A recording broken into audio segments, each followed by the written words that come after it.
nobody would have anticipated is that they were talking about the freaking hand size issue in the debates, and we would still be talking about it in the presidency of that candidate who ultimately made it to the presidency, because he's artificially augmenting his hand size in his photos as president because he's still stuck on that issue. I'm pretty sure that's not true.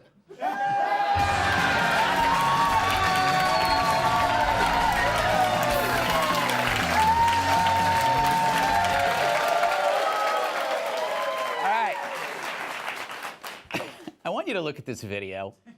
It's about 2 minutes long, but take a look at the guy. I couldn't stop watching this. I'm not sure where this video's from or who these strange men are, but that man on the couch, he keeps trying to put on his shirt. As you can see, he's having trouble, but he keeps trying to put on that shirt. And yet, no luck. Now, I may be wrong. I've been watching this a lot. It might not be a shirt. It appears that it could be a pair of sweat bottoms.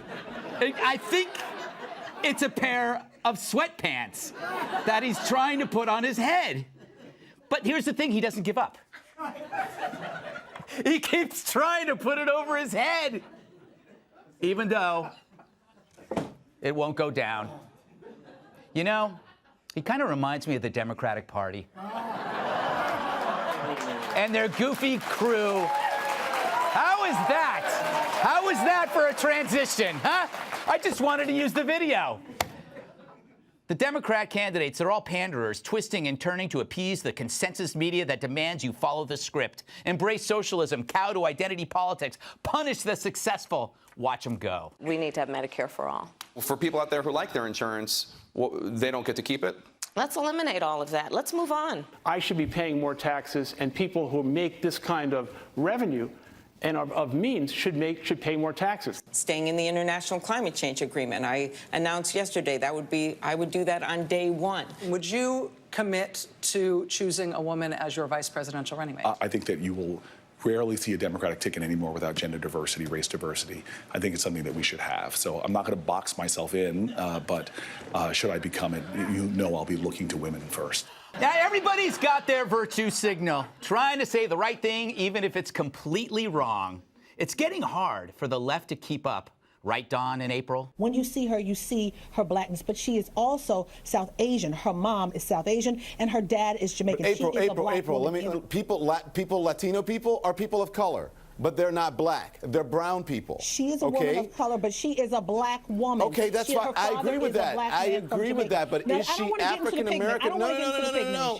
But is she African American? There's a difference. There's nothing wrong with that. No one is trying to take anything away from her. Let's go down into her lineage. I think you're falling into the trap of that. All she had to do was say, I am black, but I'm not African American.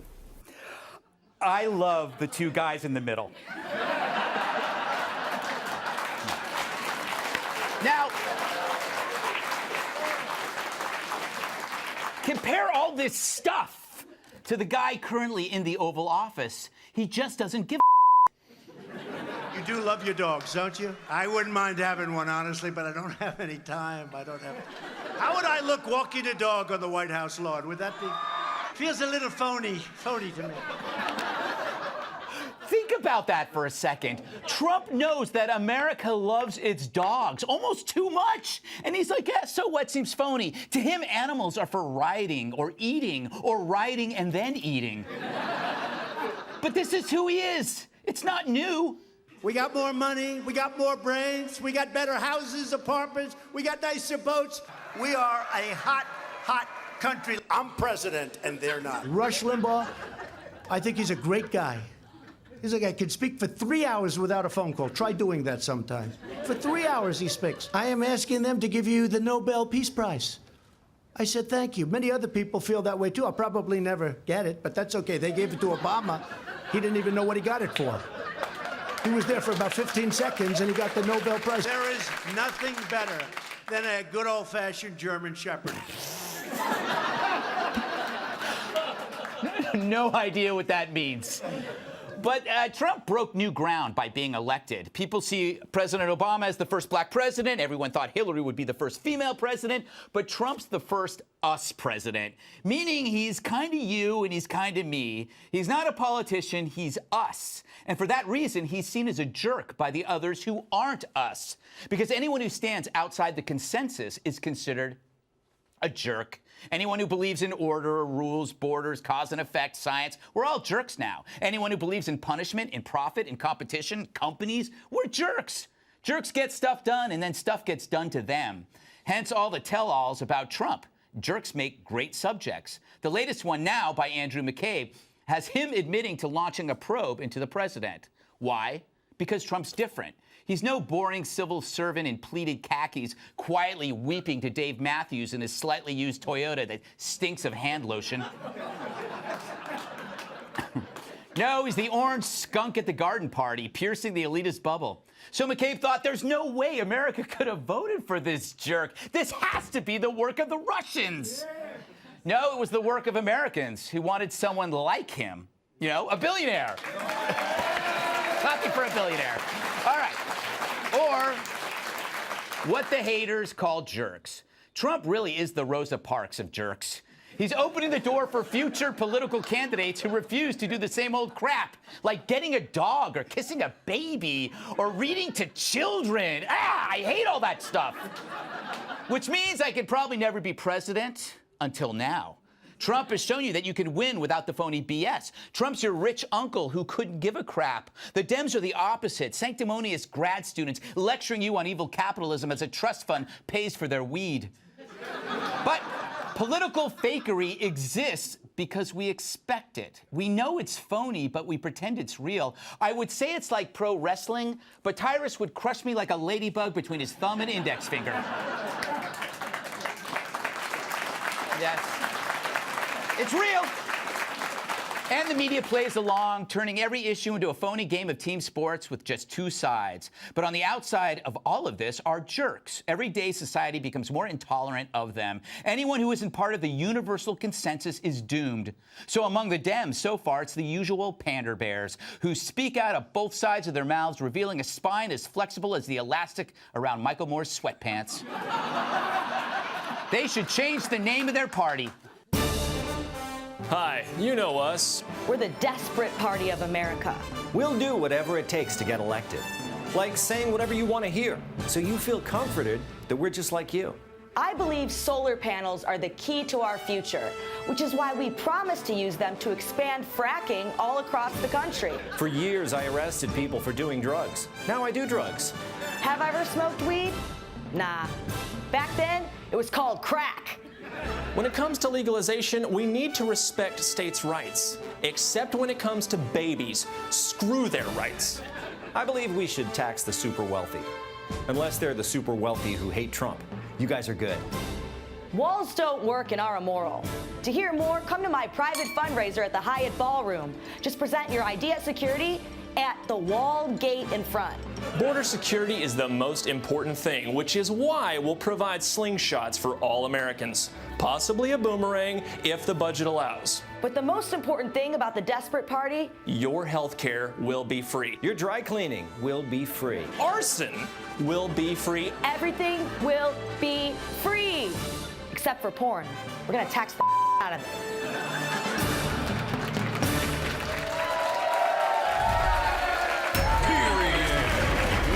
Welcome tonight's guest. He's the best thing to come from Canada since geese. Author, political commentator, and host of The Mark Steyn Show, Mark Steyn. She's so sharp, water balloons send her hate mail. The Globe and Mail scientist columnist, Dr. Deborah So. All she wanted for Valentine's Day was lower taxes and a permit to carry. Host of the Tyrus and Timpf podcast, Kat Timpf. He knows the street better than Google Maps. Former WWE superstar, my massive sidekick, host of UnPC on Fox Nation, Tyrus. All right. So, Mark, what do you make of the field of candidates so far? Pretty exciting, huh?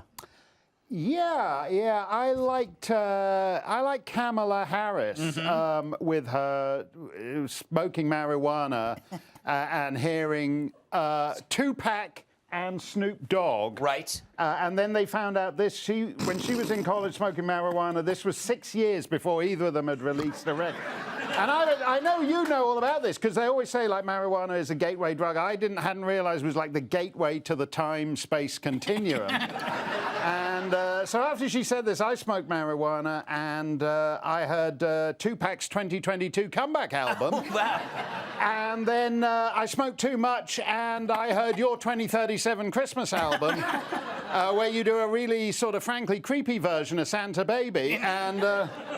And so I've gone off Kamala Harris since I'm back on Elizabeth Warren now. She lied about smoking weed to sound cool, which is totally normal if you are a 15-year-old boy. Like, what's next? Is she going to be like, I know where we can get some fake IDs. My parents are out of town this weekend. I'm going to throw a party. I mean, I wish she would stop pretending to be progressive on the drug legalization issue. In 2014, a reporter asked her about legalizing medical or recreational marijuana. She laughed. Yeah. She didn't even change her mind until last year, which is pretty late in the game. It's like, so now she's just pretending she smoked weed? Come on, bro. What are you doing? You know, though, I will give her credit. She does say that she defended pot recreationally, which most politicians don't do. She said it brings joy, which I thought was actually a nice departure for a politician. But what am I doing complimenting her? This is Fox. We're going to have to edit all of that out. No, all right. she did it. She did it, by the way, because she said, oh, half my family's Jamaican, which is the kind of stereotyping that nobody else could be able to get away with. Interesting point. Yeah. All right, Doctor, welcome to the show. What do you make of the candidates so far? You're a neuroscientist. I'm a neuroscientist, yes, but I can talk about this issue.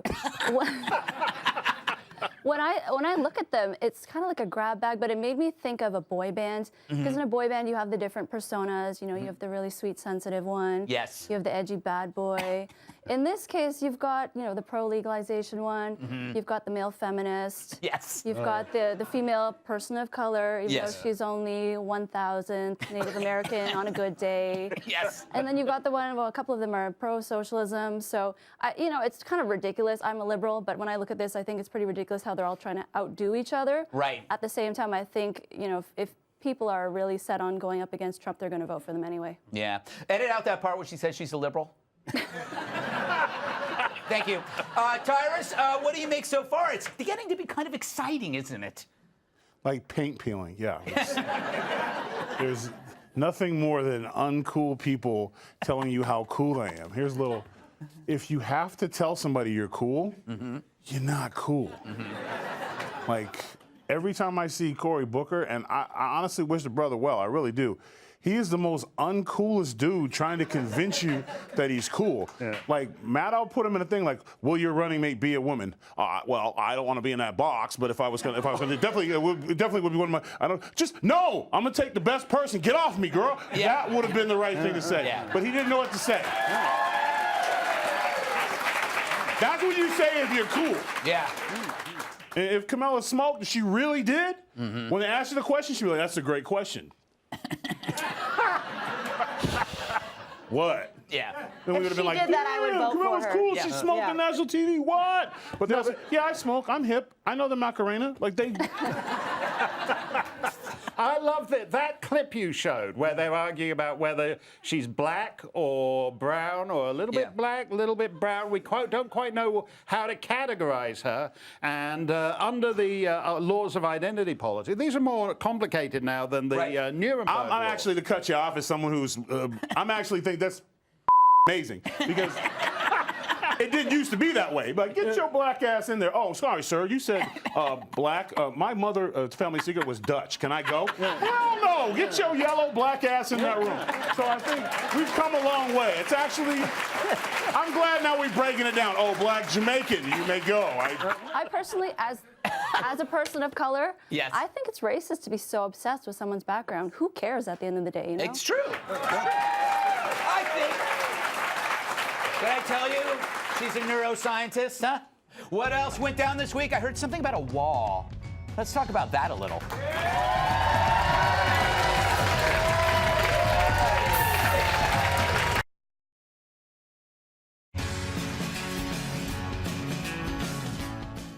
He's trying it all to get that wall. So Trump declared a national emergency, allocating $8 billion from various Fed agencies to fund construction.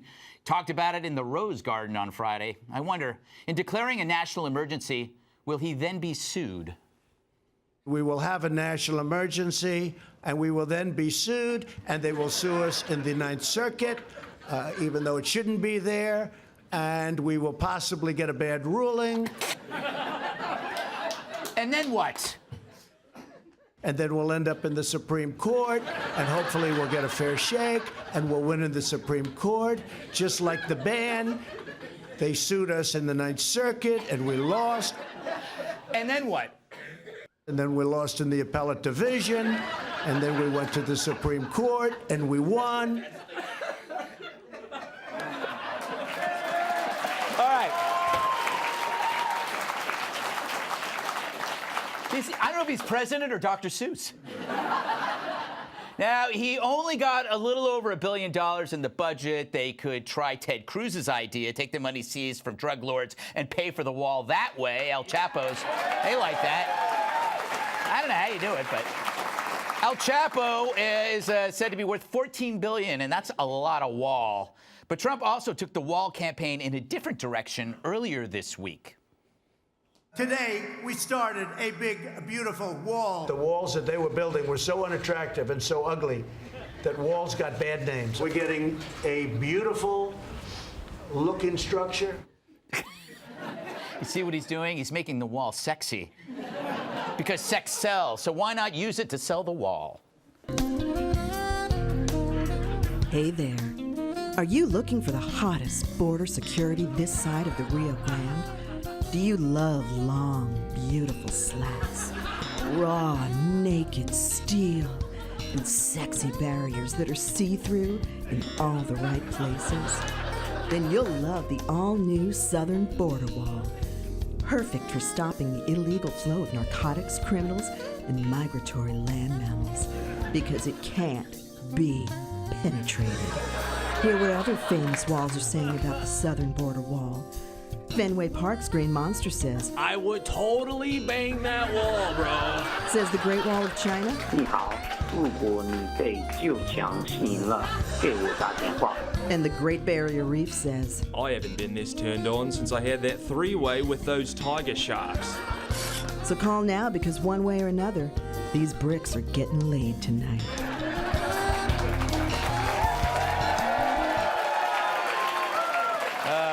My God. You know, Doctor, you're from Canada. We need a wall for Canada. Not from Canadians, no.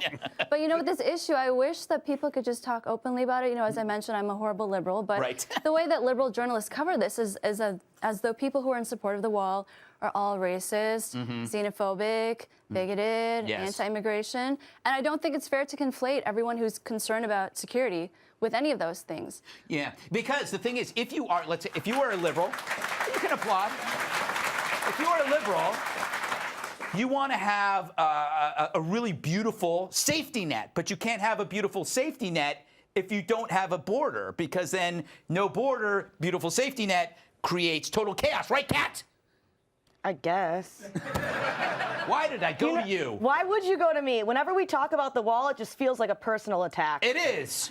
Because I'm going to say that I'm not for the wall, and everyone's going to be mean to me on the internet. And it's pretty tough, guys. No, I mean, but it's not going to, this isn't going to work because of the executive order, because of what he mentioned. He's going to get sued. Lawyers going to have a field day with this. If he had been able to do this through Congress, then he would have had some legal protection. He would have had the authorization to take the private land in order to build the wall. But he's not going to have that. So I don't think it's going to work out. That was a bit too technical for me. Sorry, I'm auditioning for special report. She's only half kidding. Tyrus? I don't like talking about the wall because people get upset. I think what he did is what he was forced to do, but I always say the same thing. This isn't about a wall and this isn't about a border. This is about the 2020 election. Right. The Democrats are convinced that they stop him from getting the wall, they stop him from getting reelected. Yeah, that's true. So he trumped their card. Fine, you're gonna give me that. I'm gonna make up the difference. Yeah. He gets the wall, and I think he's bought into that. Yeah. So he gets the wall at the expense of having to declare a national emergency, which I'm against, but I understand why. opposition doesn't help anyone, obstruction doesn't help anyone. Yeah. So they're doing that. So he was forced to do this. And I think ultimately this is going to come back on the Democrats. Once again, the Democrats just don't. Democrats are crazy. Democrats invite you in, Amazon. Democrats kicked you out, Amazon. Like they just really don't know what they're doing. So like, true. So they give him money, but then they know he's gonna what he was gonna do at the expense of the American people. So it's just. It's sad times because they're so worried about what's going to happen in 2020. Yeah. Instead of just running on issues and letting America choose, that we're stuck in these situations. It is true. Mark? And that's how you get unaroused. Yes. Take us home. What are your thoughts, Mark?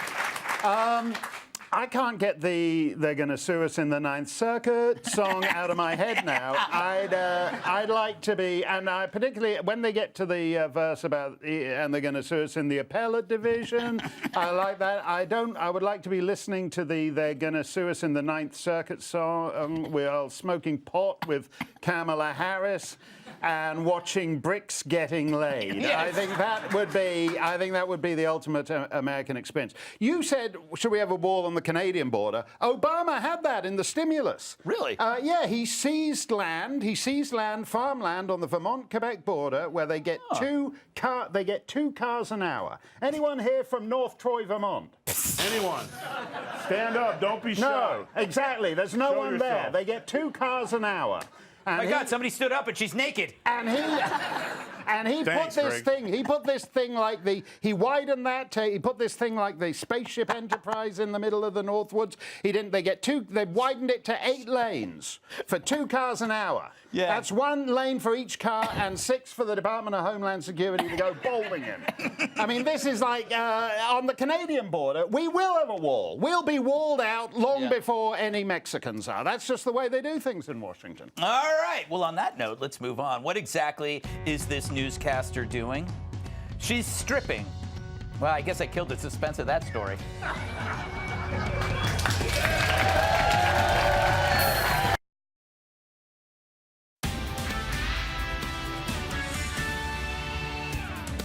Live from America's news headquarters, I'm Robert Gray. Heather Nauert is no longer a candidate for UN ambassador. The State Department spokesperson withdrew her name from consideration, saying the past 2 months were grueling for her family. It's unclear if she'll stay in her current post. President Trump is expected to make an announcement about another nominee soon. The former journalist was nominated for the job after Nikki Haley's resignation. And former President Obama, meanwhile, has a new job. The avid basketball fan will help develop a new NBA league in Africa. The Basketball African League is set to have 12 teams in 9 countries, including Angola, Egypt, Nigeria, Morocco, and Kenya. The first year of play is 2020. This is the NBA's first league outside of the U.S. I'm Robert Gray. Now back to the Greg Gutfeld Show.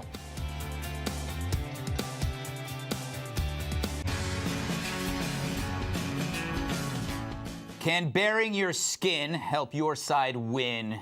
You know how fierce America's debate is over the wall? It's far worse in Britain over Brexit.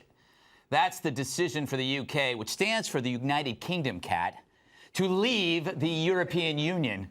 There's a Cambridge professor, Victoria Bateman, that's been challenging pro-Brexit politicians to naked debates. I've seen her.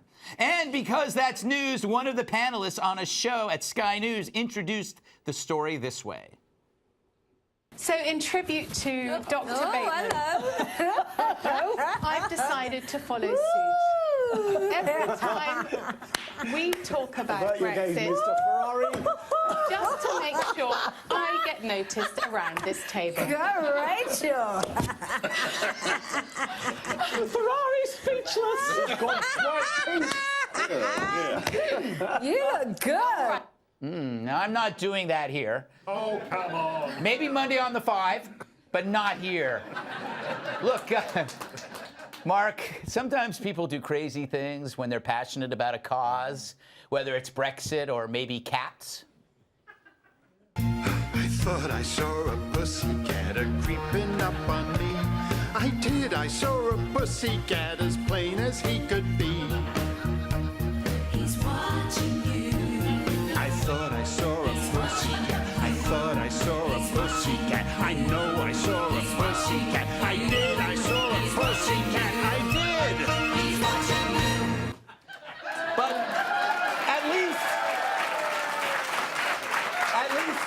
kept your clothes on. Not in the director's cut, no. All right, Dr. So. Okay, I always see this stuff as hypocritical because everybody's laughing, it's funny, it's titillating, but if it were a guy, that's indecent exposure. You do jail time. You go to prison for that. Yeah, doesn't matter what political cause you say you're supporting. Yes, I've tried that. I go down with the police and they come to me in the park at midnight. I go, I'm supporting a woman's right to choose.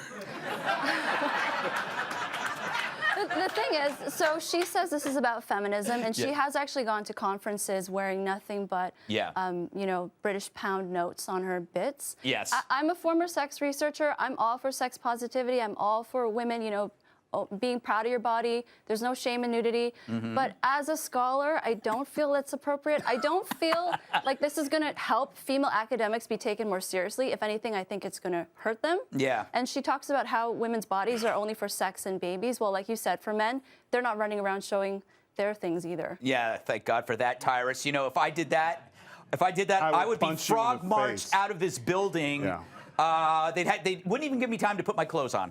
Yes, they would. Yes, they would.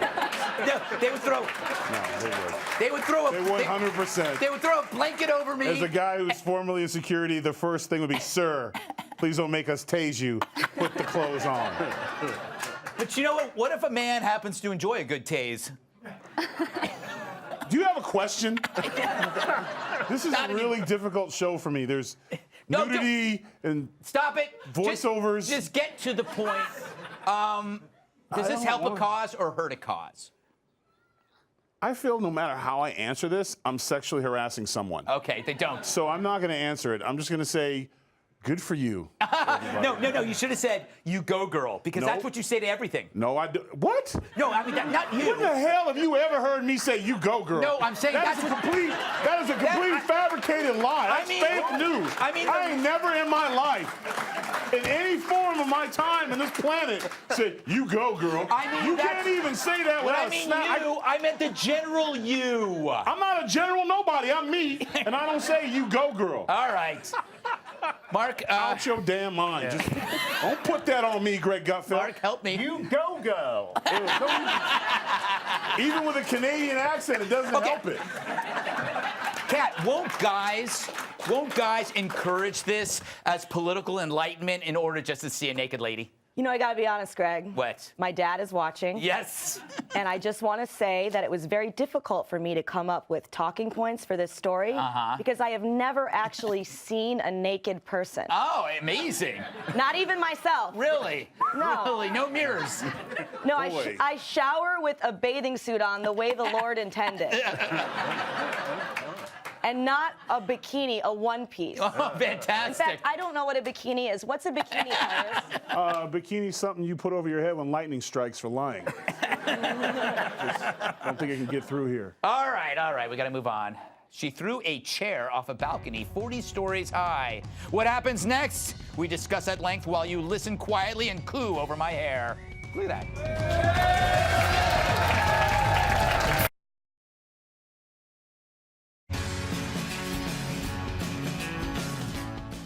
What punishment is fair for throwing a chair? Ask yourself that as I show you this video of a 19-year-old who tossed a chair off a high-rise balcony in Toronto.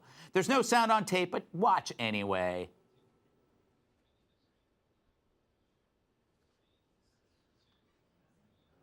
Jesus, she is a ray of sunshine. Let's see that again.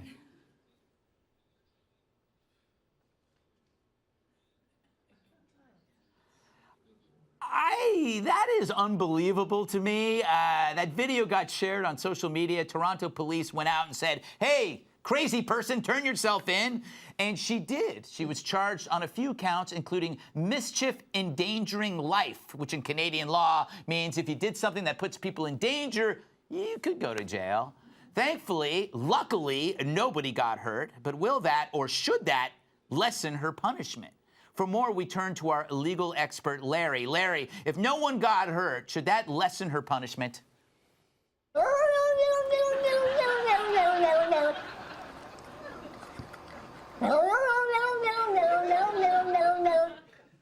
He's of limited intelligence, but he charges cheap rates.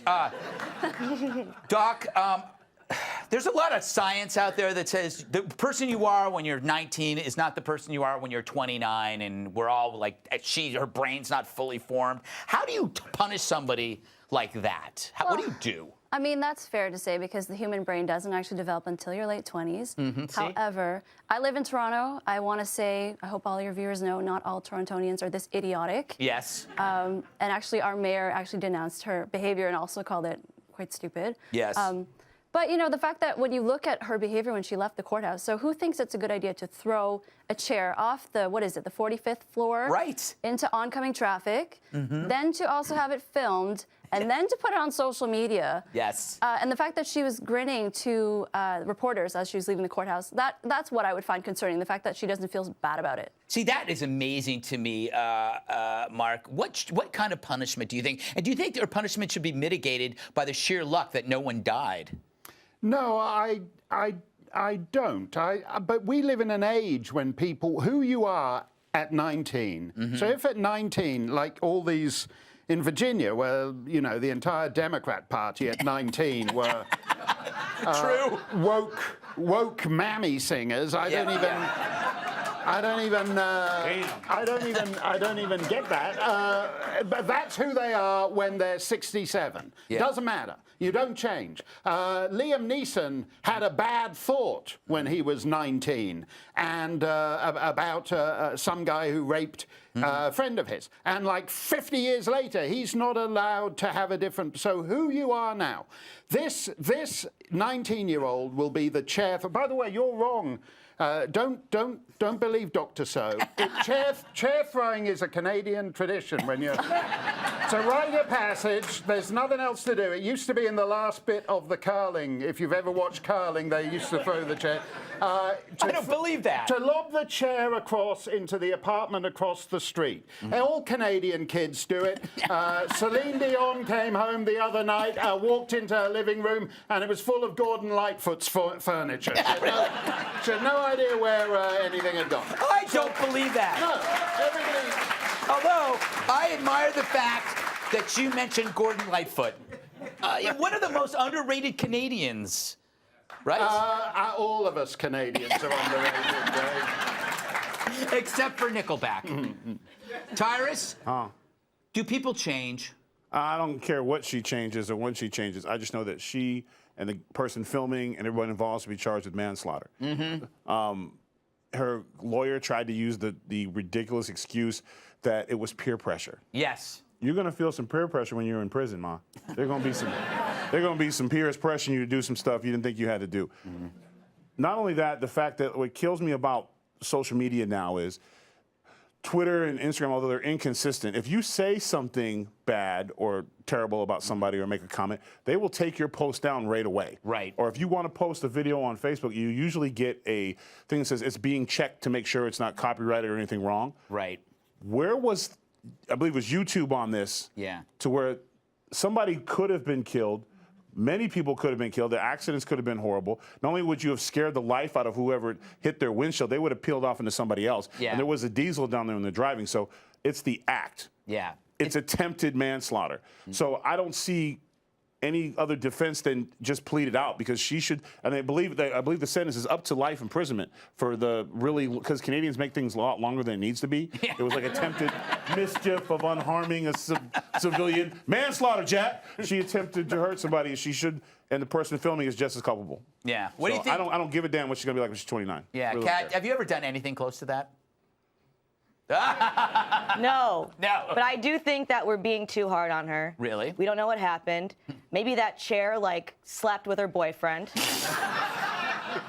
You never know. She was just in passion and she had to No, I don't understand, like, why would she do this? Was she just looking at it like, I don't want to sit down right now? Normally when I don't want to sit down, I just don't sit down. Yeah. I've never had such an emotional response to a chair. I've never had any emotional response to a chair. Yeah, that's Not to good. brag, I'm quite stable. Yes. Up next, is Jonah Hill giving up making bro comedies because they glorify toxic masculinity or because they stink? I'm good either way.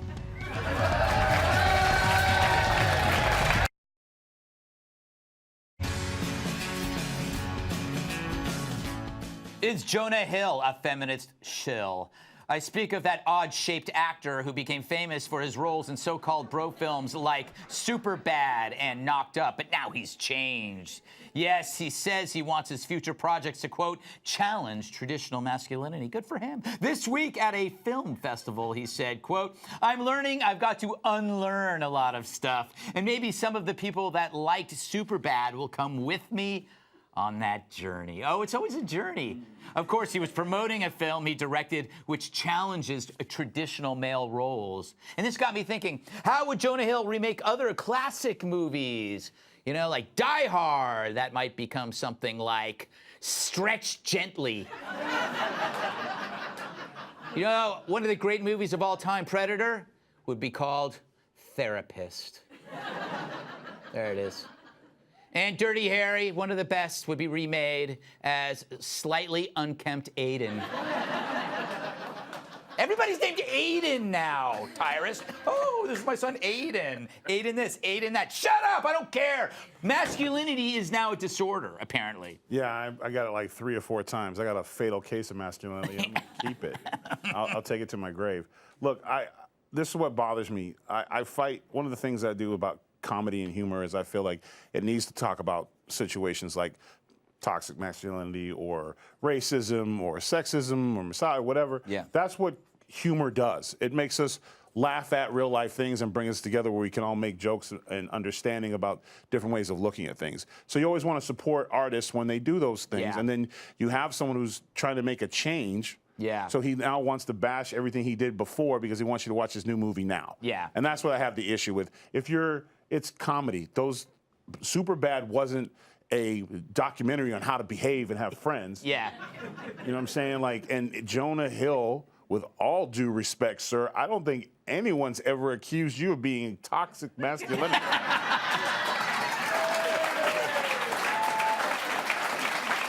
So, he's the lovable guy. Yeah. That you really don't, you know, he's the guy that everyone kind of picks on in the movies and stuff. Yeah, He's the it's lovable adult usually. Exactly. So for him to talk about toxic men like me talking about ballet, I shouldn't talk about it. You know, Doc, what about toxic femininity? When's that gonna rear its ugly head? Well, good luck with that, with today's feminism. Yeah. You know, I think he's playing to what the trends are. Mm-hmm. So before it was bro culture, which was very cool in the early 2000s, and now everyone wants a woke, well, not everyone wants a woke male feminist, but that's what's considered trendy nowadays. I've written about male feminists before and how I think they're all just very sneaky and they're using it as a way to get women. Right. Boom, good, great point, Doc, thank you. It's true. And it's one thing if you are for equality of women, as I think all men should be, but if you're running around with a hat on and you're going to the Women's March and you're wearing this giant badge that says, I'm an ally, and you're listening to, I don't know, the Indigo Girls, no offense to them if they ever happen to watch this, but, you know, it's clearly you're trying to pick up women, and I wish male feminists would just go away. Yes. Mark, you are no male feminist. No, and look, no one, to go to Dr. So's point, no women, even liberal women, like the woke male feminists. They can't stand to be with them. Yeah. After like 3 minutes in the room with the guy sitting across the table with you, you're sick of it. And so the rest of us, we don't all wear the hat and listen to the Indigo Girls. It's a bit much, but we'd like pretend to be, you know, the toxic masculine male. He pretends to be interested in what a woman has. We don't pretend nothing, bruh. Oh, sorry. But what I find odd about this is that you said like the bro comedies of the early 2000s were like, that was a toxic masculine era. And I don't remember, I remember it like the 1990s wasn't toxically masculine. The 1890s were toxically masculine. Jekyll and Hyde, that guy's toxically masculine. Yes, I don't get, you know, Rudyard Kipling, you'll be a man, my son. That was toxically masculine. Cats. You know what I hate? We gotta finish this up. People who always talk about a journey and it's not a real journey. I hope you take this journey with me, but you're not really going anywhere. I prefer real journeys, like in a car or a plane or a train. Yeah, Jonah Hill needs to shut up because this is ruining men. Yes. It's ruining men. The last guy that I dated cried more than I did, and I once cried because my dad told me I looked tired. I don't want to see you cry. I want to see you in the forest chopping wood, okay? You should not have time to cry because you'll be too busy fixing things up around my apartment and offering to pay for my dinner. If there's a spider in my apartment, you can't be shrieking in the corner with me. You got to go man up and kill that. Here we go. And you know what? The last couple guys that I've dated have complained to me, like, you don't pay enough attention to my feelings. You're not supposed to have that many feelings. I'm supposed to have all the feelings that I talk to you about and annoy you, and then you go to the bar with your friends and drink beer and grunt at each other. That's what you're supposed to do. So shut up, Jonah Hill. You're ruining everything. All right. Okay. We got to move on. You go, girl. Don't forget. The Gutfeld Monologues Live returns next month. The first show in Tampa sold out. But tickets for shows in D.C., Detroit, Dallas, several other cities are still available. Go to ggutfeld.com for ticket info.